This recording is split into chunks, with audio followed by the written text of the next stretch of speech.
Сайн байцгаана уу? Та бүхнийхээ амрыг ярим мэдчилж байна. Технологийн гайхамшиг нэвтрүүлэг эхэллээ. За өнөөдрийн ярилцах сэдэв бол сансрын телескопын талаар ярилцсан. Студид компьютерийн шинжилгээ ухаан хасч болоо хөтлөгч Орно хоёр ажиллаж байна. За нэвтрүүлгийн хамтран ажиллагчаар сэргийгт хэрчим хүчний EcoFlow брэнд, за хаач хизээч эрчим хүчтэй Avandra компани маань болон Одмондөр сувгийн алтан гишүүд оролцож байна. За нэвтрүүлэг маань NTV болон Одмондөр радио 107 83.3 гэсэн хост долгионоор та бүхэндээ хүрч байна. Өдрийн мэнд төргий хасаа. За өдрийн мэд. За өнөөдөр сайхан сансрын дурангийн талаар ярина. Одоо бид нар бол одоо орны дуран гэд мэддэг. Малчны дуран энтер гэд бас мэддэг. Янз бүрийн дурангууд байна тий. За ер нь бол тэгэл малчны дурангаар ч гэсэн хамаагүй бид нар тэнгэрлүү орохоор чинь тэгэл одоо орны дуран л болчихжин гэсэн үг шүү дээ тий. Тэгээд илүү малчны дурангийн илүү урт хувилбар л гэсэн үг. Гэхдээ бид нар ингээд агаар мандал дотроос энэ дэлхийн одоо энэ гадарга дээрээс одоо орны ажилт хийхээр юу болдог вэ гэхээр айгүй олон ийм сул талууд байдаг л да. Агаар мандлын нөлөөнүүд их орж ирээд бид нэр тавтаа тухтай айлсгуулийн нарийн ширийн одоо орны ажилт хийх талаа үүдийн төвөгтэй болоод эхэлдэг. Тэгэхээр бол бидэрт энэ агаар мандал талаас гарах шаардлага үүснэ гэсэн. Тэгэхээр гарахын тулд одоо бид нар яах вэ гэхээр дээшэл явж саар. Сансар руу гарч саар. Сансрыг судлахын тулд сансартаа байсан дээр тий. Газар дээр үж газар судалмаар бол газар дээр сансар судалмаар бол сансартаа байсан хаа хөлцөөтэй байгаа шүү дээ. Ийм шалтгаанаар бол бид нар одоо энэ төр одоо орныхоо дуранг агаар мандлаас гаргаад сансарт авч тавьдаг. За ийм дуранг бол ерөнхийдөө сансрын дуранг гэж нэрлэдэг. Сансарт байрладаг дуранг гэх юм тий. Сансарт байгаа дуранг л одоо бид нар сансрын дуранг гэдэг шүү дээ тий. За энэ сансрын телескоп гэдэг зүйл бол ерөөсөө агаар мандлаас гадуур дэлхийн тойрог зам аль эсвэл бүр нарны тойрог зам дээр нэг төр байждаг. Тийм одоо дуранг л хилээд байна л гэсэн үг. За тэгэхээр гол зорилго бол мэдээж одоо дэлхий рүүгээ биш гадагшаага буюу энэ сансар огт руу судлах ийм зорилттой байгаа шүү дээ. За тэгэхээр одоо цаашаа бол ингээд одоо орны биетүүд жишээлбэл гариг, од, галактик, мананцар мэт ийм зүйлсийг яг гоо бид нар галактик манцрыг гариг одоог бол дэлхий дээр эзэн судалсан болов л та. Гэхдээ илүү нарийн судлах. Дээрээс нь шинэ сансар октруугийн одоо гүний зүйлүүд гэдэг. Одоо гүн сансар гэж нэрлэдэг байгаа юм тий. Тэр гүн сансрын зүйлүүд альсгал одоо бүр хар нүх квазар тэр гэдэг тийм нарийн ширийн зүйлсүүд алсхол байгаа маш жижиг альсгал одоо ингээ харагдахаа үлдсэн зүйлүүдийг бид нар судлахын тулд илүү нарийн судлахын тулд хороо ертөнцийнхөө илүү гүн судлалт судлахын тулд бид нар бол энэ сансарт гардаг гэсэн. За орчлон ертөнцийн одоо тэлэлтийг хэмжсэн байгаа энэ сансрын телескопууд альсвал хар нүхэн байдгийг одоо олж тогтоосон нейтро однууд хар нүхнүүд мөргөлж байгаа энэ төр гэдгийг хүртэл одоо бид нар сансарт гарч л одоо ерөөсөө ажиглах боломжтой байдаг. Энэ талаар бол одоо бас удахгүй ярилцсан. За тэгээд дээрэс нь шинэ одоо орны судлалын салбарт бол ерөөсөө хувьсгал хийсэн байдаг энэ сансрын телескопууд. Яг бол урд хүн бидний харж үзэж байгаагүй гайхалтай зургууд харж үзэх боломжгүй байсан зургуудыг гаргаж ирж байгаа. Дээрээс нь одоо энэ судалгааны цоошин салбаруудыг одоо жишээл тэр exoplanet энэ төр гэдэг одоо өөр одон дээрх гариг мариг энэ төр гэдгийг судлах ийм шин салбаруудыг нэмсэн. Дээрээс нь гайхалтай гой зургнуудыг бидэрт одоо үзүүлж харуулж энэ одоо олон нийтэд одоо орны салбарыг бол ингэ сурталчлан дайнуулж нүдийнээсээ тий яг үнэ тий яг хүн төрлөختөн цоошин нүдтэй болсон байхгүй сансарт одоо нүдээ гаргаж байна тий. Тэгэхээр илүү тийм одоо нүдээ бүтэн нээж ийн гэсэн үг шүү дээ тий. Хороо ертөнцийг харахад бол ингэ сансарт гарах одоо бид нар зайлшгүй шаардлагатай байсан. За ягаад зайлшгүй шаардлагатай вэ гэхээр одоо энэ сансарт байгаа дурангууд ямар давуу талтай байдаг талаар ярил л да. За агаар мандлын нөлөө байхгүй гэдэг нь хамгийн том чухал давуу тал. За гэрлийн гажууд л гэж байдаг. Одоо бид нар ингээд говь мав руу явж байхад ч юм эсвэл 100 энтер бас ингээд зөвөр зам дээр явж байхад чинь өдрийн халуун малуунд бол ингээд зам ингээд зэрэглэгдэж харагдаад байдаг.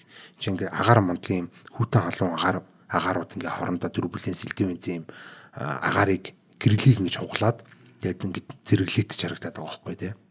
Тэгэхээр энэ зэрэглэгдэж харагддаг үзэгдэл бол одоо орны салбарыг бол ингээд баг сүрүүлдэг гэж хэлж болно. Сайхан ажиллах хэрэглэгдэх тийм гэсэн үг үү? Тий, одоо бид нар ингээл дээшээ харангуут чинь тэр доороос ингээл дээшээ дэгдэж байгаа агаарууд чинь ингээл бас ингээл зэрэглээдүүлээл тий. Одоо тэр нэг юм бид нар ингээд шүн ингээ однуудыг харахаар ингээд однууд аниулцаад байгаа юм шиг санагдаад байна шүү дээ. Өнгөнгөр ингээ аниулцаад байгаа юм шиг twinkle гэдэг шүү дээ тий. Тий ингээ аниулцаад байгаа юм шиг санагддаг. Бидэрт магадгүй гой санагдчих магадгүй л тий. Энд чинь тий ингээ аниулцаад ахаар илүү сонирхолтой шүү дээ тий. Гоёмсэг тий. Гэтээ эн чинь бол одоо орон судалж байгаа хүмүүсийн хувьд бол сүүрэл واخгүй тий. Энэ нэг аниулцгаа болоод үгээс энэ нэг олигтойгоо судалж ихээр тий болохгүй байгаа дээ. За тэгэхээр энэ гэрлийн гажууд л энэ зэрэглээдэх үзэгдэл бол ерөөсө хамгийн том дайсан болж байна. За тэгэхээр агаар мандал бол одоо энэ нөлөөнөөс ангижрах нь бол ингээд хамгийн чухал. Дээрэс нь гэрлийн шингээлт гэдэг зүйл байгаа гэдэг агаар мандалд. За жишээлбэл янз бүрийн одоо гэрлийн можууд одоо заавал гэрэл биш одоо энэ цахилгаан соронзон долгион гэдэг дээ шүү дээ. Одоо бидний мэдээ радио долгион байна. Хит одоо нүдэнд үзэгдүүлсэн хит тулаан хит ягаан гэдэг гэрлүүд байна. За гамма, X-ray одоо юу гэдэг нь рентген энтер гэдэг дээ шүү дээ. Эсвэл одоо бас юм богино долгион молгион гэдэг төрөл бүрийн юм цахилгаан соронзон долгионод дэждэг. Гэтэл агаар мандал бол зөвхөн одоо энэ үзэгдэх гэрлийг одоо нэвтрүүлдэг. Тэгэхээр одоо бусад гэрлийг нэвтрүүлж чадахгүй ингээд шингээчдэг байхгүй юу? Одоо жишээл хит улаан туяаг шингээгээд авчдаг. Тийм ээ. Хит улаан туяаг шингээж авснаар одоо яаж ингэ тэр нөө дэлхий халаад идэг нөө хөлөмжийн эффект тэр гэдэг чинь болохоор ингээд агаар мандал ингээд өөртөө шингээгээд авчин гэсэн үг шүү дээ. Тэр бид нэг газар дээрээс харж хагаад бид нар тэр гэрэл нь ирэхгүй агаар мандалтаа ингээд уусаад алга болчиход байна гэсэн. Тэгэхээр бидний бүр тэр төрлийн зүйлүүдийг гэрлүүдийг бид нар харж чадахгүй байгаа юм шүү дээ. Тэр гамма, X-ray, хит ягаан гэдгийг дээрэс нь үзэгдэх гэрлийг алгасаад үзэгдэх гэрэл одоо ерөнхийдөө газар дээр тусаад байгаа болохоор бид энэ газрын гадарга дээрээс энэ үзэгдэх гэрлээр бол ажиглалт хийж болоод байгаа. За тэгээд цаашаа ингээд хит одоо улаан гэдэг ингээд энерги нь багасаад ингээд эхлэх юм бас ингээд агаар мандал руу ингээд алга болчдөг. За тэгээд яг нь микровейв гэж нэрлэдэг тэр богино долгион бол бас ингээд орж ирдэг. Радио долгионод бас ингээд зарим нь орж ирдэг. Гэхдээ бас ингээд шингээд их их алга болчдөг. Тэгэхээр зарим одоо газар дээр одоо тэр агаар мандлыг нэвт тусаж байгаа энэ долгионы можууд л бид тэр хороо ертөнцийг ажиглах боломжтой. Бусдад бол ингээд нүдэ таглалцсан юм шиг да сохор болчдөг гэсэн үг. Тэгэхээр бид тэр энээс болж бас ингээд агаар мандлаас гарах хэрэгтэй болдог. Радио долгион ч бас сансраас ингэж орж ирд юм уу те? Тийм. Радиоос гардаг юм те. Тийм сансраас бол төрөл бүрийн юм радио долгионд ирж байгаа юу? Бид нар ингээд радио долгионы нүд ингээд тавьчих юм бол тэрүүг ингээд сансрын өөр юмнуудыг харж болох байхгүй. Одоо жишээлбэл энэ хит улаан туяагаар бол бид нар бол ертөнцийн одоо тий эхлэлийг харж болдог. Гэтэл бидрийг гэдэг агаар мандалж ингээд таглаа ичиж шүү дээ тий. За тийм хит ягаан туяагаар бол бид нар галактикийн цөмийг харж болдог. За энэ рентген туяагаар бол супернова хар нүг нейтродыг хүртэл харж болдог. За тэг гамма туяагаар бол нейтродын мөргөлдөөн пулсарууд энэ гайхалтай зүйлүүдийг бид нар харж болдог бол бүгдээрнгийн энэ агаар мандал бидрийг таглаа ичиж гэсэн. Тэгэхээр бид нар хороо ертөнцийг илүү сайн судлахын тулд одоо энэ чинь нарийнхан завсраар бид нар хашааны ингээд завсраар харж байгаа юм шиг ингээд ертөнцийг судлаад байгаа байхгүй. Тэгэхээр энэ хашааныхаа нөгөө талд нь гарчих юм бол амар шүү дээ тий. ертөнцийг илүү ийм өргөн хүрээнд илүү нарийн судлах боломжтой болно. Тийм хаалтгүй харах боломжтой болж байна гэсэн. Ингээл ертөнцийн эхлэлийг харах гэсэн чинь нөгөөд нь ингээд таглагчаар ч нөгөө нэг хашааныхаа завсраар ингээд харагдахгүй байх гэсэн үг шүү дээ тий. Тэгээ ингээ айгүй хэцүү болчихдог. Тэгэхээр энэ бас нэг шалтгаан нөхнэ сансарт телескоп байрлуулах. За тэгээ өөр бас гэрлийн бохирдол гэж нэг айгүй том асуудал байдаг. Одоо бид нар бол ингээ хот дотроос ингээд ертөнц гэж одоо ертөнцлийн одоо ингээд шөнийн тэнгэр рүү ингээ харах гэхээр ерөөсөө юу харагддаггүй шүү дээ тий. Яах вэ нэг хэдэн ялталцсан одлоо одоо хамгийн тодууд нь л харагдуулна. Хамгийн тодууд нь хүртэл бүдгэрсэн тий. Ингээд тэнгэр өөрөө ингээ гэрэлтээд байгаа юм шиг харагдаад байдаг. Энд чинь бол ингээ хотын гэрлийн агаар мандлыг зөхиод буцаж бидэрлээ ойж ирээд байгаа байхгүй. Тэгэхээр тэрнээс бүдэг объектууд одоо жишээл хит алсын альсгүй ийм бүдэг мананцар галактикуудыг бол бид нар харах ямар ч боломж байхгүй гэсэн. Бүр тэр удаа энэ энгийн хөдөө харагддаг гэрлүүд одоо энэ однууд хүртэл бид нар хот дотроос ингээ харагдахгүй байгаа даа шүү дээ. Тэгэхээр гэрлийн бохирдол гэдэг бол аюул төвхтэй зүйл үү. Хотоос хизээд судалгаа хийдэг юм байна. Мэдээж хотоос хийж болохгүй. Хотоос аль болох холдох хэрэгтэй тий. Юу болол одоо хөрөлтөөгод энэ чинь бол хотоос айгүй холдоол тэр уулан дээр ой модон дотор энэ тэр байжсэн чинь хөрөлтөөгод хотоос холдсон чи хот нь хөрөлтөөгодоос холдохгүй ингээ араас нь дагаад төрөөд ирсэн тий. Одоо тэндээс чинь болохос ингээ ажилт хийхэд бол яг баг зэрэг гэрлэн багсахчихсан тий. Баг зэрэг орчлон ертөнцлөгөө ойртож байгаа ч гэсэн уулан дээр гараад тэгсэн ч гэсэн л ерөнхийдөө тэгээд гэрлийн бохирдол байсаар байдаг. Бид тэр хичнээн тэрэлж рүү явсан ч гэсэн хичнээн одоо хол мол те Төв аймгийн төв мөм рүү явсан ч гэсэн хамаахгүй. Бас ингээл хот ингээл нар мандж байгаа юм шиг гэрлийн бохирдол үзүүлээд бидний гой гой юм бүдэг ийм манцар альсгол галактик альсгол энэ алсын объектуудын жижигхэн объектуудыг авах гэхээр ингээд гэрэл бүртгэх шаардлагатай болно. Гэтэл тэр гэрлийг бүртгэхээр нөө хотын гэрэл чинь хашгирч орж ирээд. Тэрнийгэсэндээ ийм айгүй тийм сул чимээтэй зүйлийг бид нар чагнах гэж оролдоод байгаа байхгүй, нэг хажууд нэг нөхөр хашгичаад харна. Бид нар яагаад ч тэрийг ажиллаж чадахгүй байхгүй те. Тэгэхээр бид нар тэр хашгирж байгаа нөхрөөс холдох хэрэгтэй гэсэн үг те. Энэ бол ерөөсөн гэрлийн бохирдлоос холдохын тулд бид нар ганц л арга байгаа. Тэр нь бол ингээд яг хотоос маш их холдож болно. Тэгсэн ч гэсэн л одоо сар мар энэ төр гарч ирээд чинь гэрлийн бохирдол үзүүлээд байдаг байхгүй. Сар хүртэл өөрөө ингээд гэрлийн бохирдол үзүүлж юм гэхээр за дээрэс нь шин нар маш их гэрлийн бохирдол үзүүлдэг. Нар бол ингээд их гэрлийн бохирдол үзүүлдэг болохоор бид нэр зөвхөн шүнэл судалгаа хийдэг те. Зуны шүн мөн чинь бол ингээд аюу богинохонтэй бараг л ингээд нарныхын гэрэл тасрааг уугаад нөгөө талаас нь мандж байгаа нарныхын гэрэл гараад ирэхээр ингээд бид нар чинь бас л гэрлийн бохирдол юм чинь. Тэгэхээр бид нар аюу тийм гоё 24/7 тэгээд ингээд тухтай юугаа хийхэд тулд судалгаа хийхэд тулд бид нар сансарт гарч л таараа. Тий. За энэ гэрлийн бохирдлын юм хэрэг. За дээрэс нь аюу тийм хэцүү юм нь болохоор дэлхийн хөдлөөд идэг аюу төвхтэй.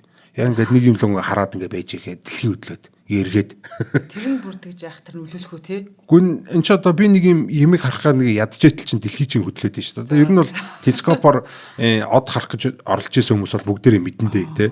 Нэг юм л арай гэж ингээл олоод ингээл тааруулаад нэг гариглаа ингээл тааруулаад тавингууд нөгөөт нь ингээл нүдэн дээр ингээд явж байгаа талга болчихдог байхгүй юу. Тэгэхээр ч айгу төвөгтэй байгаад байна шүү дээ. Тийм наад дэлхийгээ барьж байгаараа тийм.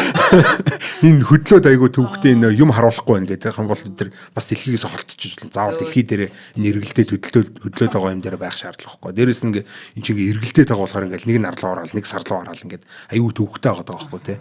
Гэтэл бид нар одоо бүр ингээ алсын бүр ертөнцийн гүнлүү ширтэх гэхээр илүү олон цагийн, илүү олон өдрийн, илүү олон сарын ийм ажиглалт хийх хэрэгтэй байгаад хажуугаар нар орж ирээ, сар орж ирээ ингээл бөө юмнууд орж гараал те. Нэг нөхөр гэрэл мэрэл тусгаж юмсаад ингээд байгаа бол энэ чинь бүтэхгүй гэсэн үг байхгүй. Тэгэхээр гоё чимээгүй орчинд очихын тулд бид нэр агаар мадлаас гаргах хэрэгтэй гэсэн. Тэгэхээр энэ ийм шалтгаануудаас болоод бид нар бол сансарлуу телескоп илгээх гээд байдаг бахнэ. За энэ түүхийн хувьд аваад үзье л да. 1946 онд Лимон Спицер гэдэг хүн бол энийг санаачилсан bijдэг ах.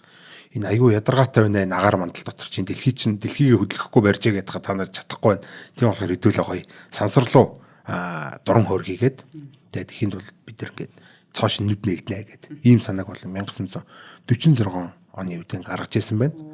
За тэгээд 1968 онд бол анхны одоо энэ orbiting astronomy observatory гэх юм уу observator энэ зүйл одоо тойрог замын одоо орны ажиглагч гэсэн үг шүү дээ. Одоо 2 гэдэг энэ номер. Тэгээд Stargazer гэдэг одоо хочтой ийм хамгийн анхны одоо ер нь бол сансрын дуран ийм зүйл. Ийм аппликейшн байдаг шүү дээ. Тий. Энэ 1968 онд бол хамгийн анхны сансрын дуран болон гэж ашиглалтанд орж исэн байна. За энэ бол ерөнхийдөө Хитягаан туяаг судлах зорилттой тийм сансрын дуран байсан. Тэгээ сансрын дурангийн эхлэл гэж явж байгаа. Тэгээ Хитягаан туяа гэдэг нь ойлгомжтой л да. Бид нар ингээд тийшээ харахаар Хитягаан туяа бид нар тэр хороо ертөнцийн Хитягаан туяа ирэхгүй. Яг тэр агаар мандал маань шингээгээд авчиж байгаа болохоор энэ бас их чухал тий. Бидний урд өмнө харж байгаагүй цоошин нүдийг нээж өгч гин гэсэн үг шүү дээ тий. За энэ 1990 онд болохоор Hubble гэдэг бас алдарт айгуу мундаг гэдэг одоо өдийг хүртэл одоо 1990 онд төрсөн. Тэгээд өдийг хүртэл одоо үйл ажиллагаа явуулж байгаа юм гайхалтай телескоп бас байж байна. 37 оныхын жил орж байгаа юм да одоо. 37 байна тий. Тийм 35 байна уу? Нэг дээр авцаа тий. Хин настай. За. Хин настай. За тэгээ энэ Hubble бол ерөөс энэ одоо орны судлалыг бол тэр чигт нь өөрчилсөн юм гайхалтай. Сансрын телескоп байж байгаа. Ерөөс энэ хийсэн нээлтүүд бид нар руу явуулсан тэр зураг тий аль сүлийн дээрээс нь орчлонгийн дэлдийг хэмжсэн хар нүгийн оршин тогтолцоог баталсан галактик мандрын зургийг авсан экзопланетуудыг нээсэн байсан гэдсэн нэг гайхалтай тий одоо урд өмнө хүүеэнч манай хороо ертөнц ийм байсан юм уу гэдгийг одоо цоошин нүд нээгдээд ингээд эргэн тойрны хараад бид нар бол гайхаад бишрээд хүндрэлтэй хүртэл тий олон нийт хүртэл ингээд ийм гоё юм уу гэд тэгээ урд өмнө тийм харж байгаагүй хүмүүс ч аргагүй шүү дээ тий. За нэг иймэрхүү юм байна. За тэгээд одоогийн сансрын дурангуудын талаар ярил л да. Одоо мэдээж одоо Hubble Space Telescope буюу энэ Hubble сансрын дурангаа ярихгүй болохгүй. За Hubble бол оптик болон одоо оптикл дуран. Тийм гэрлийн. Гэтэ гэрэл дотроо болохоор энэ үзэгдэх болон хит ягаан ийм хоёр төрлийн ажилт хийдэг. Тэрхүүтэй гэсэн үг шүү дээ. Нэрийг хардггүй тийм. Түрүүний нөгөө нэг ОАО гэсэн шүү дээ. Орбитэд байгаа одон орны ажиглагч observatory гэдэг үгийг би ядаж хэлдэг. Тэгээд энэ оптик хийж байгаа оптик гэдэг үзэгдэх гэрэл болон хийж байгаа туяанд бол Hubble телескоп бол юу хийдэг ажилт хийдэг. За тэгээд маш мэдээж одоо сансарт гарч байгаа юм чинь асар тод. Одоо түрүүний нөө хит хитэн сул талууд байхгүй гэсэн үг шүү дээ. Агаар мандал байхгүй. За тэгээд нөө гэрлийн бохирдол байхгүй. Дэлхийн хөдөлгөөн байхгүй. Тэгээд ерөөсөө те нэг ингээд чиглэл рүү ингээд ширтэлэл ингээд тавьсан байж хахад бол ингээд тэргаа ширтээд байна гэсэн үг. Тэгэхээр л дээрэс нь ингээд гэрлүүлээд давхарлаад нэгсэндээ бид нар хороо ертөнцөөс өгдөл аваад байна шүү дээ те. Өгдөл бүртгэж аваад байна гэсэн үг. Тэнгүүд илүү ингээд найдвартай, доктортай тэрийг авна гэсэн үг байхгүй. Дэлхийн чичиргээ авахгүй, дэлхийн эргэлт авахгүй. Энэ агаар мандлын божигнаа нөгөө нэг зэрэглээ мэрглээ чинь бүгд авахгүй. Айгүй сайхан тийм чив чимээг нам гүмхүү орчинд ингээд чимээ чагнаа сууж байгаатай адилхан. Ийм өндөр наривчлалтаагаар бид нар хороо ертөнцийн оптик хийж байгаа болон энэ юуны үзэгдэх гэрлийн төвшөнд бол ингээд судалж өгдлийг цуглуулж байгаа. Энд дээр нэг юм тодруулж идэх үү? Энэ нэштэй одоо нэг орбитт л ингээд эргээл явж байгаа штэ тэр бодвол тий. Тий.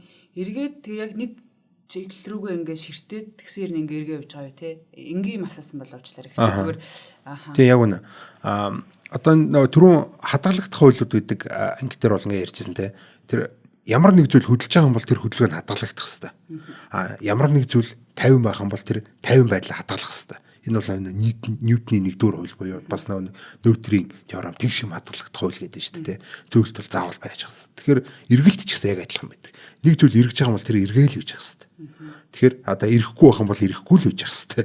Ямар нэг зүйл тэрийг очиж мөрөгдөл эсвэл ямар нэг зүйл тэрийг очиж эргүүлтэл тэр ингээд яг л тэрийг хадгалаад байждаг. Бид ингэж бодохгүй эргэнгээ ингээд элдв юм хараа явдаг юм болоо. Яг нэг юм руугаа ингээ харах юм бол. Тий, яг л нэг зүйл рүү хар. Одоо бас эргэнгээ элдв юм харуулад явж болно. Гэхдээ нэг цэглэл одоо яг л нэг цэг рүү ингээ ширтэн гэсэн. Нэг чиглэл рүү ингээд тааруулаад тавьчих юм бол тэгэл болоо. Ингээд өөр юу ч хийх шаардлагагүйгээр тэр нөхөр үүрт тийшээ ширтэн. Ямар нэг зүйлээр бид нар очиж цохихгүй бол альсгүй дахиж өөр тийшээ эргүүлэхгүй бол тэр бол ингээд юусоо тийшээ харсан чигээрээ ширсэн чигээрээ ингээ байж л яг сар мэт. Тий. Альсгүй ингээ нэг жоо эргүүлээ орчих юм болоосоо эргээл эргэсэн чигээрээ байж л. Ингээд дэлхийн эргэлтэй адилхан ингээд эргүүлээд ингээд дэлхийн орбитер тавьчих юм бол эн чинь ингээд яг дэлхийн гадна тал руу ингээ хараад ингээ байгаад байна гэсэн үг шүү дээ тий. Тэгэхээр л сансарт бол ийм сайхан дахин тааруулах шаардлага байхгүй. Ингээд нисээ өнгөрөөд байхгүй. Наа дэлхий вэрчээ гэдэг шаардлага байхгүй. За тэгээ хоёлаа удахгүй энэ Hubble-ийнхаа телескопыг дуусгаж хагаад Джеймс Веббийн тухай бас гайхалтай том телескоп байгаа. Энэ талаар ярив.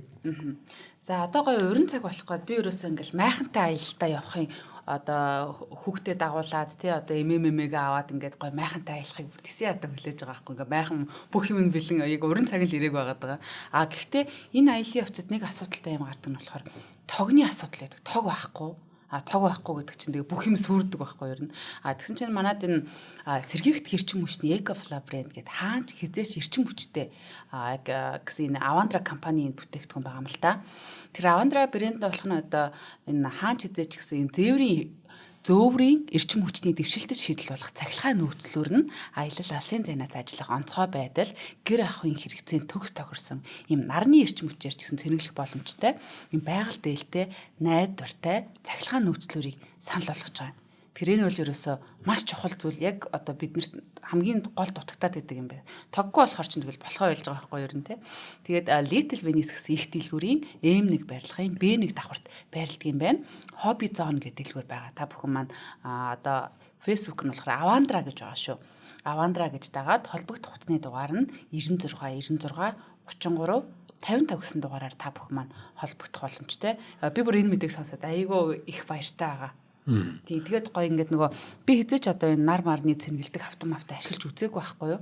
Тэгсэн чинь энэ ингээд нараараа цэнгэлж чинь гэдэг нь бүр бас аюу айтайхан те ингээд янз бүрийн батарей янз бүрийн сольж молоод элдвэд болоо юм болоод байхгүй өөрөө л цэнгэлж юм байна. Тэр эрчим хүч идэж ерөөсөл бүх юмний үндэс шүү дээ те. Энэ хороо ертөнц ажиллах үндэс. За тэгээд дээрэс нь одоо манай соёл иргэншлийн үндэс. Аялал одоо зугаалгын те эрчим хүч байхгүй бол одоо нар ол ядаж те эрчим хүч бидэрт өгж идэг те нар байхгүйсэн бол бид таас харанхууд яг од ажиглаж болно. Од хүртэл одоо тэр дэлхий дээр ирж байгаа эрчим хүчийг бидний сансрын телескопоор аваад хүлээж аваад ингээд хороо ертөнцийг хүртэл ажиглахтаа хүртэл бид эрчим хүчийг ашигладаг. За тэгээд дээрэс нь шууд аялж явж хагаад янз бүрийн болов яах вэ? Утас нонтруул яах вэ гэдэг ч юм уу те. Төрөл бүрийн аюул ослоо сорилтын зөвхөн эрчим хүчээр л бид нар хамгаална. Эрчим хүчил тасарчих юм бол бүх юм зогсно гэсэн үг. Тийм болохоор эрчим хүчтэй байна гэдэг бол те. Зөвхөн одоо энэ сансар огторгын энэ ажиглалтаас гадна энэ бидний сансар огторгыг ажиллах гэж явж байгаа аялал хүртэл те эрчим хүчг бол одоо сүүр нээл гэсэн үг шүү дээ те. Тэгэхээр эрчим хүчний ундраг бол хамгийн чухал зүйл. Сансар хүүхдээр аялал бас их гоё тав тухтай болох нэ. Тэгээд EcoFlow гэдэг юм брэнд юм биш үү? Манайхаа Avandra гэдэг компанигаа Facebook-аар дагаарай. Маш баярлалаа. Өнөөдрийн нэвтрүүлгийг явах боломжийг олгож байгаа танай хамт олонд. Баярлалаа. За Hubble дээр болохоор хэд хэдэн сонирхолтой нот байгаа. Жишээлбэл дэлхийгээс 540 км зайд байрлж идэг энэ бага орбитд ингээд тойроод ингээд эргэж идэг сайхан. Айгуу тийм одоо харьцангуй ойрхон л доо. Харин 540 гэсэн чинь би яг нэг замуу үдийг бодоод байгаа. Бараг очоо те. Очичгаар те. Энэ Hubble анх ингээ хөөрөхтэй айгуу тийм том асуудал үүсгэж ирсэн. Бөөм болж байгаа л стай тий айгуу том телескоп өөрөгчлөө одоо сте бид нар цоош нүд нээгдэн ингээл нүдээ нээсэн чи юм бүрсээсэн юм.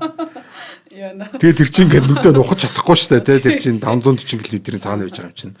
Энэ одоо яач вэ гэдсэн чи тэр нөө телескопныхын толинол болохоо байсан юм шиг байна. Нэг жижигхэн юм үснээс нарийнхан хэмжээтэй ингээ жижиг алдаа гарсан чил ингээ бүрсийгээд эхэлсэн. Хороо ертөнцийг юу нөгөө агаар мандал доторгоос долоон дор хараад хахаар юу шинэ нүд вэ наач баг сохор шахуу хин чирэггүй нүд нэгтчлээ гэд. Тэгээд энийг одоо энэ чигт хаях уу яах уу гэдгсэн чи энийг бол одоо аврах хэрэгтэй. Толийг нь очиж сольчихгээд тэгээд ямар ч очоод хідэн сансрын хэсэгч очоод бол толийг сольсон байдаг. Тэгэхээр ойрхон байхын давуу талын дагууд нь шүү дээ Hubble-ийн. За тэгэхээр 540 км зайд ингээ ээждэг болохоор игээ тийм амар ойрхон байждаг. Гэтэ дээшээ бол гэтээ эн чинь башаал өөр зай юм л шүү дээ. Онгоц ч одоо 1000-д явж байгаа хэрэг тэрнээс биш онгоцоор ихтэй нэлээд өндөр төлөвсөйтэй болтой байдаг шүү дээ. Яг үнэ тий. За тэгээд мэдээж одоо гайхалтай зургууд явуулсан Манцрын галактикийн өндөр нэржилтэй гой гой тод зургуудыг явуулаад одоо бид нар л тий нөө бидний харагдахгүй одоо гэрлүүдийг бол бид ингээ яадаг вөхөр ингээд хиймэл өнгө гэд нэмчдэг. Одоо жишээл хит ягаан өнгөөр ингээ зураг аваад нь шүү дээ тий. Тэрийг бол бидний нүд хит ягаанаар харж чадахгүй болохоор ягаан өнгө болгоо нэмчдэг ч юм уу тий. Альсгүй одоо энэ однууд дээр байдгүй өнгөөр ингээ аваачаа нэмчдэг. Тэгвэл бүр гоё ингээ цолонгороод илүү гоё ингээ харагддаг. Одоо хэрвээ бидний нүд ингээ хит ягаан гэрлийг хардаг байсан бол тэгээ дээрээс нь бид тэр сансарт гарсан байсан бол хороо ертөнц одоо тэр галактикууд манцрууд ингэж харагдах байсан гэдэг ийм гайхалтай зургуудыг бол бид харж ингэж өгч явуулж байгаа гэсэн. Тэгвэл бидний нүдээр харагдахгүй юм ягаан өнгө өгжөөж тэрж харагддаггүй тэрийг харуулж байгаа юм уу? Тийм одоо тэр бидний нүдэнд харагддаггүй ягаан өнгөг нь өөр бидний нүдэнд харагддаг өнгө болгож гэж бодонгууд л бидэрт илүү гоё ингээд өнгөлөг харагдаад байхгүй тийм. Шувуу сансраа шууд ботор нарах нь шүү дээ. Ягаад гарууш тийм. Гэтээ нөө нүдний хичнээн ягааныг харж байгаа ч гэсэн агаар мандал дотор байгаа болохоор нүдэн дээр нь ирж чадахгүй шүү дээ. Тэгэхээр бол хөрхийн амьтад бол тэгээд харж чадахгүй л тийм. Тэгээ харлаач гэсэн одоо тэрийг араа баясдаг ч юм уу ч юм уу сайн мэдэхгүй л.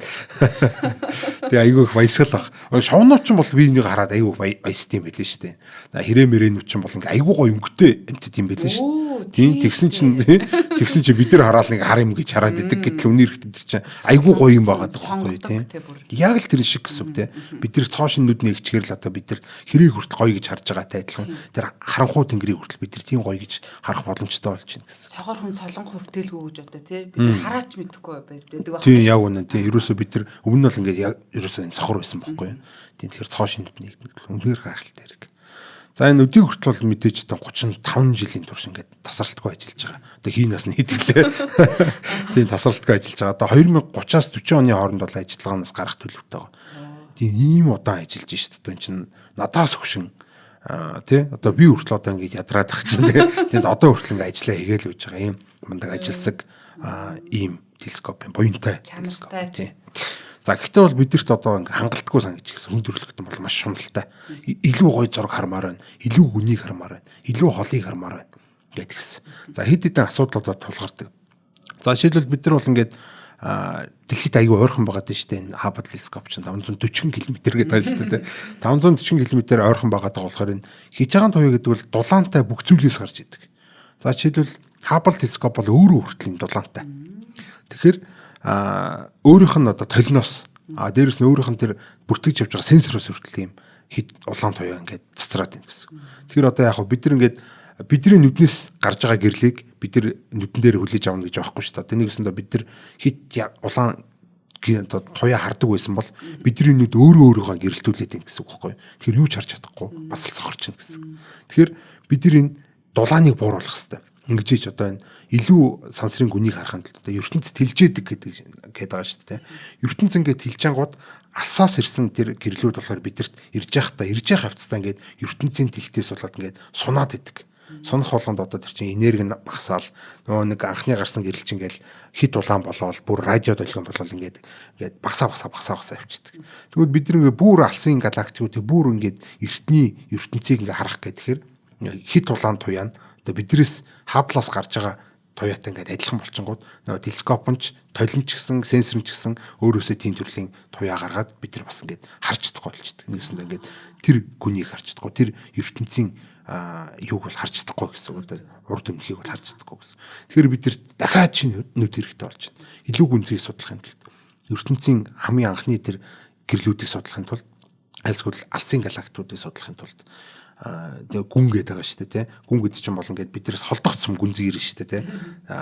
Юу бол сар бол одоо биднээс 1 секундын зайтай байждаг болохоор бид нар 1 секундын өмнөхийг харж идэг. Тэгээ 1 секундын гүнтэй байгаа тийм. Нар бол 8 минутын гүнтэй гэж байгаа тийм. За энэ ойрхон одоо 5 сая одоо гэрлийн жил 5 саяг нь 5 гэрлийн жил яваад идэг. За бүр ингээд галактик малактикууд гэх юм бол ингээд хэдэн 100 хэдэн 1000 хэдэн тэрбум жил болоод ингээд улам гүнийг бид нэр судлаад ингээд явж байгууд тэр бүр цаатлын гүний бүр ёроолын тэр одоо тэр объектуудаас ирж байгаа гэрлүүд ертөнцийн тэлтээс болоод бидэрт ингээд өөр болсон байж идэг гэсэн. Тэгэхээр бид нар чинь үт хэрэгтэй. За энэ Джеймс Веб бол яг энэ зорилгоор болгон сансарт нөхөр гэсэн. За нэгт Хабблаас илүү том телескоптой. Одоо илүү том толтой болохоор илүү их гэрэл цуглуулна. ертөнцийг илүү хурдан, илүү гоё одоо тод юу байна гэсэн үг шүү дээ. Судлан гэсэн. Одоо Хабблийн бол хичнээн өдөр хичнээн сар ингээд ширтээд харж чадахгүй зүйлийг бол ингээд орно. Хэдэн 7 хоногийн дотор ингээд харчна. Тэ? Дээрэс нь шүү. Нөө бүр ингээд харж чадахгүй тэр гүний зүйлийг харуулахын тулд энэ Джеймс Веббийг дэлхийгээс бүр олдуулж хагаад. Тэнгүүтээ бүр ингээд нарнаас ч олдуулж хагаад. Тэгээ дээрэс нь бүр ингээд хөргөөд. Нарнаас олдуулсан. Тий, нарнаас олдуулна. Маш хол аваадсан. Тий, маш хол аваадсан. За энэ ийм хол аваачиж одоо бүр дэлхийгээс 1.5 сая км-ийн зайд аваадсан. Энэ нар дэлхийн хоёрын Лагранжийн 2 дугаар цэг гэж үүдэг. Яг дэлхийн сүдэртэйдэг. Дэлхий одоо ингээд яг нарыг халахлаа байж байгаа ийм сүдэрт ингээд байж идэг. Маш хол нэгт 2 болохоор дэлхийн сүдэртэй байж байгаа. 3 болохоор ингээд нөө юу гэж байгаа юм. Өөрийгөө нарнаас халахдаг ийм юутай хүртэл бүр ийм одоо далбаатай өөр ингээд халахч. Тэгээ дотроо өөрийгөө хөргөдөг системтэй. Ингэж асар хүйтэн болж иж нөгөө нэг өөрөөсөө гарч байгаа хит тавлан тавиаг байхгүй болгоод нөгөө сансрын гүнийг чинь судлах боломж бүрдэж байна гэсэн. Чисээ нарнаас цаашаа хэд гисэн бэ? 1.5. Одоо нарнаас цааш биш. Одоо нар дэлхийн хоёр ингээ байж гэнэ гэжтэй л дээ. Тэгм бол ийм Лагранжийн цэгүүд гэж ингээд онцгой цэгүүд бий болдог. Нар дэлхийн хоёрын гол доллар Лагранжийн 1-р цэг гэж бий болдог бол яг тэрнийхээ эсрэг талд нэг ижлэхэн зайдаагаар Лагранж 2-р цэг тэнд бий болдог. Тэр Лагранжийн 2-р цэгийг яадаг вэ гэхээр ийм тэнд нэг ийм объект байгаа юм шиг, ийм масс байгаа юм шиг тэрийг орбитлоод байх боломжтой ийм өрөмт цэг үүсдэг байхгүй. 1.5 сая км-ийн цаана энэ дэлхийгээс хол тийм хол байж байгаа гэсэн. Тэгэхээр одоо тэрэн дээр бол бид нар нэг л алдаа гаргасан байхад бол очиж засвар масар их ямар ч боломжгүй. Ийм асар хол ингэ байж идэг. Тэгээ тэр асар хүйтэнд ингэ байж идэг. За энэ хит улаан туяаг судлах зорилттой. Тэгээ дээрээс нь мэдээж үзэгдэх гэрлийг бас судлах зорилттой. Тийм одоо энэ хит улаан туяа бол мэдээж юм тоос хий энэ тэрийг нефт авдаг. Ийм гайхалтай зүйл байна. За тэгээ дээрээс нь эртний юмнуудыг хараад байна шүү дээ. За энэ Джеймс Веб болохоор бүр ингээд бас цоо шинэд болсон. ертөнцийн гүнийг судлаад тэгээд гой зургуудыг явуулаад бид тэр урд өмнө харж байгаагүй гайхалтай зургуудыг хараад ингээд эхэлсэн. Тэгэл хөө чи ямар гоё юм бэ гэж бас л нэг Хабблийн үеийн нэг моментиг бидэрт мэдрүүлж штэ. Тэр мөчид хүмүүс ямар гайхалтай мэдрэмж авч ирсэн мэдрэмжүүдийг бас арч үеийн хүмүүст ингээд мэдрүүлж байгаа. Тэгэл бүгдээрээ гар утсан дээрэж дэлгэцэн дээрэж тэр Джеймс Вебби авсан гайхалтай гой өнгөлөг зургуудыг тавиал те. Ингэсэн. Тэгээ дээрэс нь шинжлэх ухааны одоо орны хурдыг ингээд судлах хурдыг асар хурдтай болгож байгаа байхгүй. За ийм юм гайхалтай зүйлүүд болсон энэ Джеймс Веб гэдэг бол ингээд бидэрт бас нэг цоо шин нүд нэгдэж байгаа гэсэн үг ээ. За ерөөсөө энэ хаблаас 100 дахин хүчтэй дончдөг гэсэн юм ээ. Хамаагүй хүчтэй гэсэн үг шүү дээ. Тийм, яг үнэс хамаагүй хүчтэй л гэсэн үг тийм. За тэгээд энэ хуучин галактикуудыг судалж орчлонгийн ихэнх үеийн галактикууд оддын үүслийг хүртэл ингэ судлахад боломжтой болж байгаа. ертөнцийн үүслийг судлахад ингээд бидэрт зайлшгүй шаардлагатай. Джеймс Веб байхгүйсэн бол бид нар бол тэр ертөнцийн үүслийг хичнээн хабалтай, хичнээн олон хабал, хичнээн том хабал байсан ч гэсэн чадахгүй гэсэн үг байхгүй. За тэгээд экзопланет судлал гэдэг юмыг бол асар өндөр түвшинд аваадсан. Тэгээ бид нар бол ингээд өмнө нь бол ингээ гой гой Кеплер гэдэг бас ингээ зөвхөн экзопланет хайдаг юм бас сансрын телескопод байсан. Гэхдээ ийм том телескоп бол бид нар одоо сансарт анхудаа гаргаж байгаа. Ийм аврах том телескоп бол үнэхээр атаархамар сайхан гоё зүйл. Ийм телескоптай байсан ч болоос. Тийм. Өөр гаргийн хүмүүс байл биднэрт атаарахгүй юу гэж байхгүй. Тийм. Тэгвэл бид нар бол хүндрэлтэн бол одоо би өөрөө өөрсөндөө атаархаар байна шүү дээ. Ямар гоё юм бэ гэж.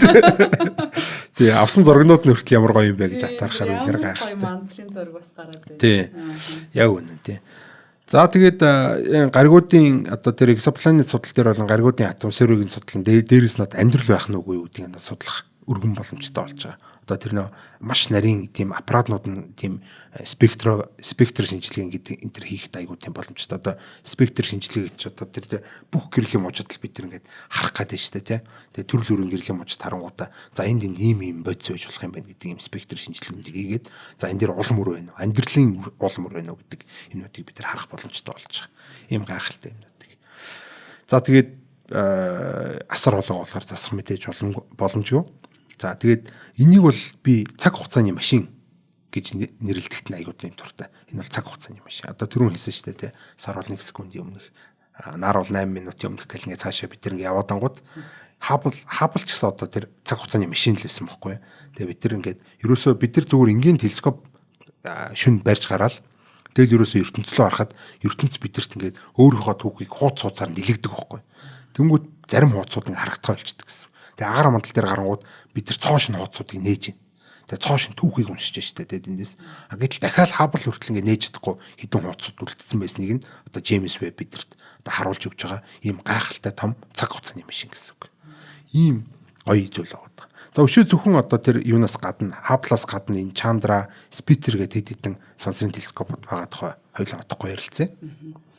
За нэвтрүүлгийн маань хамтран ажиллагчаар манай Од Мөндөр суугийн алтан гишүүд гэдэг хүндтэй хүмүүс байдаг. Тэгэхээр одоо манай Од Мөндрийн нэвтрүүлгийг явах боломжийг бас олгож идэг нууц санхүүжүүлэгч энэ төргээд бас бас хардлага сэрдлэгдээс ордог. Гэтэ яг одоо таа ч гэсэн энэ алтан гишүүн бас болох боломжтой. Тэгэхээр Од Мөндөр маань яг нэг жилээрээ 1000 сэдвээ ингэж баталж гаргаад одоо нэг нэвтрүүлгийг 100 төгрөгөөр үнэлж байгаамаа. Тэгэхээр та одоо яг битэрийн энэ хийж байгаа нэвтрүүлгийг 100 төгрөгөөр үнэлээ гэж бодоход 1000 нэвтрүүлгийг 100,000 төгрөгөөр үнэлээд яг 100,000 төгрөгийг одоо манай Занданхүү эзэмшигчтэй энэ 30 15 19 40 гэсэн данс руу Facebook нэр утасны дугаартайгаа бичээд явуулах юм. Тэгэхээр манай менежер таныг энэ алтан гишүүн гэсэн группт л оруулдаг л ийм л юм ерөөсөө. Тэгээд энэ алтан гишүүнд ямар хүмүүс байдаг вэ гэхээр яг энэ шинжлэх ухаан танин мэдгүй дуртай те цаг алдахгүй бидний одоо бүх нэвтрүүлгүүдийг нэг лайваар үздэг л дээ. Бид нар чинь нэвтрүүлгийг эхлэхээс өмнөөс лайваар нэлээд бас ярилцдаг те хүмүүстэйгээ ингэж гоё нэг орчин үүсгэж жагаад ингээд нэвтрүүлгээ ерөнхийдөө эхэлдэг. Тэгээд алтан гишүүдтэй маш их баярлдаг. Тэг яг ийм гоё одоо эрүүл сэтгүүтэй хэм үү одоо юу гэх яг ингэ шинжлэх ухааныг ингэж одоо сонирхдаг дуртай хүмүүс ингэ нэг групп болцсон байгаа надад айгүй юм үн цэн бүхий ингэ санагддаг. Тэгээд бид нар чи хоорондоо найзлаад би үнийг гааш хандхаа байсан юм. Тэгээ маазраал ээждэг те. Одоо ингээл бас чатууд ингэ байж лээ. Турк явах гал төрүүлж хичээл байгаа мудаа антер гээл те. Одоо эн чинь бас тийм асуудлыг мэдчихдэг те. Хоорондоо олон гэдэг. Тэгвэл хоорондоо ингээл чатлал ингээл хийж байна. Тийм антер гээл хоорондоо тэгээ нэг одоо ерөөсөө энэ ижилхэн сонирхолтой дээрэс нь одоо энэ Монгол улсынхаа шинжлэх ухаан танин мэдхүйг гэсэн энэ хүмүүс хоорондоо ингээд бас ингээд дотносоод танилцаад ингээд нэг ийм бүлэг болоод те. Одоо ингээд цугтаа нэвтрүүлэг хийгээд ингээд байж гин гэдэг бол үнэхээр бидний хувьд бол нэр төрийн хэрэг байдаг. Тэгээ тийм болохоор алтан гишүүдтэй бол баярлаа. Монгол улсын шинжлэх ухаан танин мэдхүйд та бүхэн маань хөрөнгө оруулж байгаа шүү. Мэдээж одоо хөрөнгө оруулж амжаагүй хүн байх юм бол ерөөсөө ороодохгүй, хизээч ороодохгүй бид нар бол танд бол ингээ нээлттэй байж явах болно. Манай багт тавтаа мөрөл. За баярлаа. За энэ Chandra X-ray нэг хэлж чаддгүй юм аа чинь observation observatory observator гэдэг айгуу гоё үг. За Chandra X-ray observator гэдэг юм байж чинь. За X-ray нэ рентген туяа гэдэг байгаа шүү дээ. Энэ рентген туяач хүртэл одоо энэ агаар мандал ингэ шүүгдчихдэг болохоор бид нэр рентген туяагаар хардаг. Дуран аваа энэ телескопыг бол бас сансарт гаргах газар арга байдаг. За Chandra X-ray observator болохоор энэ сансрын телескоп байгаа. За энэ сансрын телескоп бол рентген туяагаар энэ ерөөсөө өндөр нэрхтээ үзэгдлүүдийг халуун хий харн нөхөн тэрийг л харах боломжтой. Одоо нэгэсэнд одоо энэ X-ray гэдэг бол хар нөхнөөс цацарч яах гэдэг дээ шүү дээ тий. Тэгвэл бидэрт одоо тэр X-ray чинь бүх юмыг нэвт яваад байдаг шүү дээ. Тэгэхээр нэг агаар мандлыг нэвтэлж чадахгүй байгаа дээ шүү дээ. Агаар мандалтад оо шингэчих чинь гэсэн үг шүү дээ. Агаар мандал юм ундаг юм тий. За. Яг наа чи айгуу гоё тий. Хэрвээ нэрнгээсээ л одоо агаар мандал тэр X-ray одоо тэр гамма мама цацрыг одоо шингээж авдаг байсан бол одоо бид тэр энэ дэр үүсэхгүй шүү дээ тий. Тэрийг шингээгээд авчдаг болохоор бид тэр энд үүссэн байгаа даа л гэдэг ухаантай тий. Тэгэхээр одоо бид тэр хорон ертөнцийг тэр түвшин судалгаа. За дээрэс нь шөө ингээд сансарт гараад X-ray одоо энэ рентген туяагаар ингээд хорон ертөнцийг харахаар ерөөсө зөвхөн одоо хотолчонд бол ингээд зөвхөн хар нөхнүүд нь харагдана. Тэр нь гайхалтай. Хар нөхч өөрөө ингээд би хаана амьдраад байна гэж бодол төрүүлдэг бүр ингээд ий чидийн нууцлаг тийм. Тэднийг ингээд харна гэж юу гэсэн. Тийм, яг үнэ тийм. Ингээл нөө шүүцсэн юм шиг тийм фильтрчсэн юм шиг ингээд босоод бүх бодлууд нь харагдахгүй зөвхөн хар нөхн одоо тэр нь ч одоо хайшаа. Гэтэ бол ингээд цоош нь шал өөр нүдээр ертөнцийг хараад эхэлж чинь гэсэн үг шүү дээ. Мэдэрхүү зураад нэмэлт мэдэрхүү. Тий, шал өөр мэдэрхүүгээр бид хараад эхэлж байгаа юм. Тэгэхээр ийм гайхалтай зүйлийг бол одоо бид нар сансрын телескопоос л мэдэх боломжтой. За хар нэг супернова за энэ ерөөсөө иймэрхүү зүйлүүдийг бол бид нар ингээд рентген туяагаар ингээд судлах боломжтой болдог. За Spitzer гэдэг одоо нөө хамгийн анх сансрын телескоп хэдүүлээ хийл та гэдэг ингээд санаачлал гаргадаг энэ хүний нэрийг бас хүндэтгэж нэрлсэн. Юу ч гэсэн бас адилхан шүү дээ. Hubble ч гэсэн энэ Hubble гэдэг хүний нэрийг бас мундаг орчлон ертөнцийг дэлж гин гэдгийг нээсэн ийм мундаг одоо оронч хүний нэрээр нэрлсэн одоо тий хүндэтгээд нэрлсэн. Джеймс Веб ч гэсэн адилхан NASA-гийн мундаг том захирал дарга хүний нэрээр нэрлсэн байна. За Chandra гэдэг бол одоо хүн байдаг уу мэдэхгүй л нэлдэг. Chandra гэдэг бол сар марл гэдэг утгатай, сарны туяа муяа гэдэг утгатай үг гэж би одоо санаж байна. Тэгэхээр бол хүн бол биш байх. Chandra гэдэг хүн байдаг байх л та тий. Элитгийн хүн юм байна. Тийм байж магадгүй тий.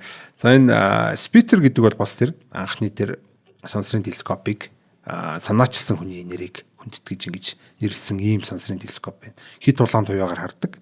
Тийм бас телескоп байгаа. За тэгээд цаашаа энэ яаж юу н ажилтдаг юм бэ гэдэг зарчмын талаар хэдүүлээрээ. За ер нь бол телескоп болон сүүлийн үеийн телескоп болон ихэнх нь ижлэн зарчмаар ажиллаж байгаа. Анх бол бид нар Галилео үеийн телескопод дурангууд бол яадаг байсан бэ? Тэр зөвхөн гэрлийн одоо тэр линз ашиглаж ажилладаг байсан. Одоо гэрлийн линз гэдэг чинь одоо миний нүдний шилж одоо линз шүү дээ тий. Гэрлийн линз. За тэгээ энэ болохоор одоо энэ холын харааных тэнгууд ойрын харааных гэж бас байгаа. Тэр ойрын харааных нь болохоор томруулдаг, холын харааных нь жижигрүүлдэг гэдэг ч юм уу тий. Иймэрхүү зүйлүүд. За тэнгууд тэр томруулдаг, жижигрүүлдэг иймэрхүү линзүүдийг ашиглаад бид нар бол ийм хол байгаа зүйлүүдийг ингэж томруулж, тодруулж ингэж харах боломж бүрддэг. Тэгсэн чинь энэ дээр нэг асуудал үүснэ болохоор бид нар 10 жилд үздэг ийм гурвалжин призмэр цагаан гэрлийг гаргаж чараа солонгийн 7 өнгөлөө задарчдаг гэдэг энэ үзэгдлээс болоод энэ линзний захаар гэрлүүд ингээд бас задарчдаг. Задраад ингээд ийм алдаанууд үүсдэг. Ийм одоо юу гэдэг те энэ цагаан одоо би ингээд энэ зүгээр энэ нүдний шилнийхаа ингээд захаарл ингээд цагаан гэрэл ингээд харангууд тэнд байгаа цагаан гэрэл ингээд солонгийн 7 өнгөлөө задарч байгаа байхгүй. Тэгэхээр чи эн чинь бас ингээд ажиглалт хийхэд маш нүдний шилэг бол ажиллахгүй л те. Тэгээд нарлуу инкера солонгийн 7 болдог санагдаад. За яг тий наа чи их сонирхолтой юм байна. Наадад чинь турш үзмээр л байна. Гэхдээ нарлуу бас хамаагүй харуул. Тий ажиглагч телескоп байна. Хоёр жижигхэн байглаас аягдсан телескопоос эвдлээ хийчих штэ. Тэгэхээр бас хамаагүй ийш тийш харж болохгүй. За тэгээд энэ линзний энэ асуудлаас болоод энэ хитрхи бас ингээ холын юм ажиглах гэхээр бүр ингээ сайн наривчлаад сайжруулах хэрэг байхгүй болчихсон. Тэнгүүт нь одоо бид нар яасан бэ гэхээр Ньютон гарч ирээд энэ клин зүйшийн тойл ашиглая гэдэг юм гайхалтай санаа гаргаж ирсэн. За ер нь бол хамгийн үндсэн ажиллах зарчим бол ерөөсөө энэ гэрлийг цоглуулах гэдэг. Ийм том талбай дээр тусж байгаа гэрлийг би ингээд нэг ийм жижигхэн цэг рүү одоо фокуслж гин гэсэн үг шүү дээ тийм. Одоо яг юул үр шиг ажиллаж гин гэсэн үг. Ийм том талбай дээр тусж байгаа бороог би ингээд ийм юул үрээр ийм жижигхэн аяг руу ингээд юу яаж болно шүү дээ. Юул үрдэж болно шүү дээ тийм. Тэгэхээр ийм тэр юул үр хичнээн том багцсан ма төдий чинээ би их борооны тусал цуглуулах гэдэг шүү дээ тийм. Яг л энтэй адилхан гэсэн. Ерөөсөө бидний клин хичнээн том багцсан мог нь бол айгүй сайн цуглуулах хэрэгтэй байсан чинь хитрхи томроод хитрхи ингээд юу байгаа тэрхээр ингээд захаас нэрж байгаа гэрлүүд ингээд задраадсан болохоор ингээд хязгаарлагч чинь гэсэн үг шүү дээ. Бид нар энэс цаашаа явж чадахгүй юм шиг үсэн чинь Ньютон гарч ирээд наад юулөөрөө толиор ич. Тийм бол толин дээр бол сайн үзэгдэл байдаггүй. Ийм гурвалжин призмээр биш. Зүгээр ийм толин дээр ингээд ойж байгаа болохоор ямар нэгэн тийм задардаг солонгийн долоон болдог эффект байхгүй. Түнгүүд бид нар хичнээн бол хичнээн том юм тойл хийж хагаад одоо нөгөө хичнээн их бол хичнээн их тэр гэрлүүдийг цоглуулад одоо тэр нүдэнд харагдахгүйгаа бүдэгхэн галактикууд манцруудыг бид нар хичнээн л бол хичнээн тодоор харах боломжтой болсон гэсэн. За энэ ажиллах зарчим бол ерөнхийдөө ингэж ажилдаг. Ихэнх нь одоо Ньютоны зарчмаар буюу толтой ажиллаж байгаа. Линз бол одоо тий баг хөдөлчөнд бол энэ малчтал зориулсан эсвэл одоо энэ энгийн одоо анхлан одоо сонирхч зориулсан толтой мультилескоп малчд барай явах юм бол эзэн шүү дээ тий. Тэгсэн чинь одоо линзтэй телескопыг бол одоо орончид бариад явахд бас хэцүү байхгүй тий. Яг энэтэй адилхан сансарт руу хөргөж байгаа ихэнх телескоп. Дээрээс нь радио телескопууд төрлийн юм тойл байдаг байхгүй. Одоо бидний нөө юу барьж аваад байгаа одоо энэ телевизийн антенн энэ төр байгаа гэдэг шүү дээ. Нэг ийм тавган антенн биш үү? Тавган антенн чинь тойл واخгүй. Зүгээр радио долгионыг ойлгодог, нэг тэр цэглүү ингээд цоглуулдаг. Ийм том тойлыг л нэг цэглүү цоглуулад юм гэсэн. Ихэл ерөөсөө толиол хамруулад хахад бол бид нар радио телескоп, альсгүй гэрлийн телескоп, бүхсэн телескоп байж болно. За тэгээ энийгээ сансарлуу гаргах чинь гэсэн. Ерөөсөө ажиллах зарчим бол энэ. Тэгээ нөө фокуслж байгаа ийм том гэрлийг чинь цоглуулад нэг газар фокуслуулгаад тэн дээр нөө сенсороо тавьчихна гэсэн үг шүү дээ. Одоо мэдрэгчээ тавьчихна гэсэн. Тэгэл тэрүүгээр ингээд өгдлүүдээ ингээд цоглуулаад явчихдаг. Тэгэл ийм том одоо ингээд маш том ийм телескопоор толтой телескопоор гарах юм бол бид нар шууд ингээд манцар энэ төр харагддаг байхгүй тэр айгуугүй. Бидний нүд бол тийм жижигхэн ийм нөхөр ингээд цоглуулж байгаа болохоор тий бид нар ингээд шууд харахад бол ганцхан л одоо галактик харагдана. Одоо тэр адаг чуулганы манцар гэдэг. Одоо галактик л та тий хамгийн ойрхон. Тэгээ бусад одоо манцар энэ төр бол харагдахгүй шүү дээ тий. Тэгвэл одоо бид нар одоо тэр юу гэдэг Орионы одоо тэр юу гэдүүлээ 3 марлын манцар энэ тэрийг бид нар харахын тулд бид нар заавал тийм телескоп юм цуглуулдаг юм хэрэгтэй байхгүй. За тэгээ зөвхөн нүдээрээ харахаас гадна одоо тий телескопны сенсорыг тавьж хагаад тэр сенсорыг ингээд өглөөдөө цоглуулад ах юм бол тодорол. Тэгэл өнгөн нэмэгдээл улам гайхалтай улам гоё болол. Тэгээ сансарт байгаа телескопууд яг тэр хөдлөхгүй шүү дээ. Тэгэл ингээд мартчихна. Тэрийг ингээд нэг өдөр нэг сар бүр тий ингээд бүхэл бүтэн гэдэг хэдэн 7 хоног хэдэн сараар ингээд орхичонгууд ингээд нөгөө нэг төрснөө чинь тодорол юм гэсэн үг байхгүй. Бид нэг алсын бүр ингээд ийм зүүнний сөвчээр бактаргүй тийм жижигхэн цэг рүү ингээд зүгээр ингээд 2-3 хонд ингээд ширтэж хагаад ингэнгүүд ингээд тас харанхуй байсан газар чинь ингээд жижигхэн цэгнүүд ингээд тодорол ирнэ. Тэгэл энэ однууд юм угаал харангууд чинь өшөө ингээд 2-7 хоног энэ төр ингээд бүртгэнгүүд төгөөд бүгдээрээ галактик. Бүр ганцч од биш бүр Тэнгэрийн одод ч бол ийм цэгнүүд гэхдээ бүгдээр ингээд сайн харах юм бол бүгдээрээ галактик гэж байгаа байхгүй тийм юмыг бол бид нар бол ийм том телескопоор сансарт байгаа телескопоор л харахгүй бол бид нар хизээж харах боломж байхгүй. Хотын гэрэлчин цохиж орж ирэл, сарны гэрэлчин цохиж орж ирэл, нарны гэрэлчин цохиж орж ирэл лайл болох байхгүй тийм. Тэгэхээр бол сансрын телескоп ингэж ажилладаг байна. За тэгээд одоо тэр детектор нь бол мэдээж одоо тэр янз бүрийн цахилгаан гэрлийг бол цахилгаан тохио болгодог одоо CCD энтергээд юм мэдрэгчүүд байгаа. Ер нь бол одоо бидний камерны л ажиллах зарчим яваад байна шүү дээ тий. Гэхдээ камераар зураг авдаг хүмүүс бол мэдж байгаа. Гэрэл бүртгэх гэдэг асуудал байдаг. Хөшигний хурд гэдэг асуудал. Хөшигний хурд бол ингээд нэгдэл хаагдах хоорондоо явцсан аахгүй. Спортын одоо юм гүйж мүж байгаа юм уу гэл газ ингээд маш хурдтай хугацаанд ингээд тэр хөшгийг нэгэл хангууд тэнд цохигдсон гэрэл одоо тий бид нар ингээд харж болдог. Хэрвээ тэр хооронд хөдөлж байгаа бол бүрсийчдэг шүү дээ тий. Гэтэл тэрийг бүр ингээд нэгчээд ингээд байлгаал байдаг байхгүй. Тэнгүүт чи одоо тэр дундуур нэг явсан юмнууд бол ингээд зөв бүрсийгээд хамгийн гол нь тэр яг хөдөлгөөнгүй байгаа зүйлүүд л ингээд тодорхой ингээд эхэлдэг. Тэгэхээр одоо шүний мөний зураг мураг авахтаа хөшөөний хурдыг нэг жоохон удаан ч юм уу те бүтэн секунд альсгул 30 секунд энэ бүртгэх юм бол одоо нөгөө нэг тэнгэрээс чинь бол ингээл галактикууд тодорхойл альсгул одоо тэр юунууд манцрууд ингээл тодорхойл одоо Андромеда энэ гэдэг адаг чуулганы манцар энэ чинь бол сарнаас том зүйл байхгүй. Тэнгэр тийм сарнаас том юм галактик гон байж байгаа юм. Бидний нүдл харж чадахгүй байхгүй. Биш тэгээд нэг чихийнхэн чиний юм байдаг юм багч утсан шүү. Үгүй харин. Бүр сарнаас бүр 2 дахин том юм байгаа. Юм гайхалтай. Тэгээд бүр ингээ хэрвээ манцар бидний нүд ингээд удаан ингэж юу яж чаддаг гэсэн бол гэрэл өртөж чаддаг гэсэн бол бид нар одоо нэг юм 30 секунд ч юм уу те ингээд нэг газар руугаа ширтэнгүүд тэнгэрт ингээ маш том манцрууд ингээ байж идэг. Хасар томтой юун тэр сар байтгаа бараг тэнгэрийн завдалчнд бол бараг талыг ингээд бүрхээр ийм том гоёмсаг манцрууд ингээд ертөнцийн дээр байж хатал бид нар тэрийг ингээ харж чадахгүй байгаа гэж хэлдэг байхгүй. Тэгэхээр энэ зүйлүүдийг бол бид нар харахын тулд энэ сенсор энэ хөшигний хурд гэдэг юмнуудыг ашигладаг. За одоо ирээдүйд бол энэ илүү том хүчрэх дөрөнгүүд бол гаргана гэдэг нь ойлгомжтой. За тэгээ дээрэс нь одоо шинэ технологи одоо жишээлбэл илүү мэдрэмтгий тийм сенсорууд байж болно, илүү сайн толинууд байж болно, илүү сайн фильтрнүүд байж болно гэдэг ч юм уу тий. Тэгээ хамгийн сонирхолтой бүр ингээд юм зөвхөн одоо энэ оптик биш одоо сансрын одоо юуны таталцлын долгион гэдэг байгаа. Иймэрхүү долгион молгионы телескопуудыг хүртэл одоо бид нар сансарт тавьснаар бол тест жинхэнэ цоошин дахиад юм шал өөр төрлийн нүд нээгдээд бид нар урд өмнө нь одоо ерөөсө оптикоор хүртэл те хичнээн ч одоо хөргөөд хичнээн ч хол авчаар хичнээн том байгаад ингээд харж чадахгүй зүйлүүдийг хүртэл харах боломж нээгдэн одоо ирээдүйд бол сансрын телескопын хөгжил бол ингээд маш ингээд гэрэлтэй гэгээтэй харагдаж байгаа. За тэгээд нейтроны телескоп энэ бас байж болох байх л та. Гэхдээ тэрийг бол техник технологи нь одоогоо нөгөөжөөг байгаа. Тэгээд шүүл бид нар том телескоп байрлуулаад одоо дөнгөж эхэлж байгаа гэх юм уу да тий. Одоо бидний компьютер бидний одоо юу хүртэл сайжраал одоо энэ тий мэдээллийн технологи хүртэл ингээд сайжраад эхлэх юм бол бид нар илүү гоё зүйлүүдийг одоо саяхан бид нар хар нүхний зураг авсан бол одоо сансар мансраас хүртэл тэр хар нүхний зургийг авах юм бол яг бүр илүү тод харна гэсэн үг шүү дээ тий.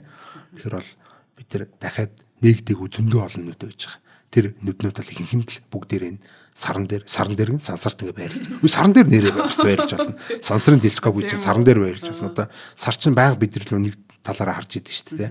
Тэгэхээр тэр ард дагцанд нь гэх юм уу, бөксөнд нь гэх юм уу, нуруунд нь гэх юм уу те. Тэр цааталтайгаа харанхуй хэсэгт хол хэсэгт нь бид нар телескоп ингээ байрлуулчих юм бол дэлхийгээс ирж байгаа дуу шуум байхгүй, дулаан байхгүй, ийм юм байхгүй ингээд ертөнцийг бас хажиглах энэ төр боломжтой бол. За ямар ч хэлсэн сансрын телескопны хувьд бол ийм байна. Одоо бид нар ч нөгөө зүр жишээ шүү. Одоо хит яган туяа гэдгийг байдгийг мэдээд тэрийг мэдрэгчийг ингээ бүтээчээд ингээ тэрнгүүрээ мэдэрч штэ тий. Тэнгуут бидний огт мдэгүүд нэг тийм одоо 15 дахь 6 дахь мэдрхүүгээр харагдах юм байвал ертөнц маань бүр шаал өөр ногоон өнгөтэй юм байх үү тий. Яг үнэ тий. Тэгэн гэсэн. Бодлоо айгүйх төрлөө. За нэвтрүүлгийн хамтран ажиллагчаар сэргийгдэх эрчим хүчний EcoFlow брэнд хаан чизээч эрчим хүчтэй Avandra компани маань хамтран ажиллаа. Танай хамт олон маш их баярлалаа. За мөн Одмондөр суугийн алтан гишүүд маань үргэлж биднийг дэмжиж урмын сайхан үгээр хандаж лайвтай маань хамт байдаг та бүхэндээ баярлалаа. Нэвтрүүлэг маань NTV болон Одмондөр радио 107 83.3 гэсэн хост долгионоор та бүхэндээ хүрлээ.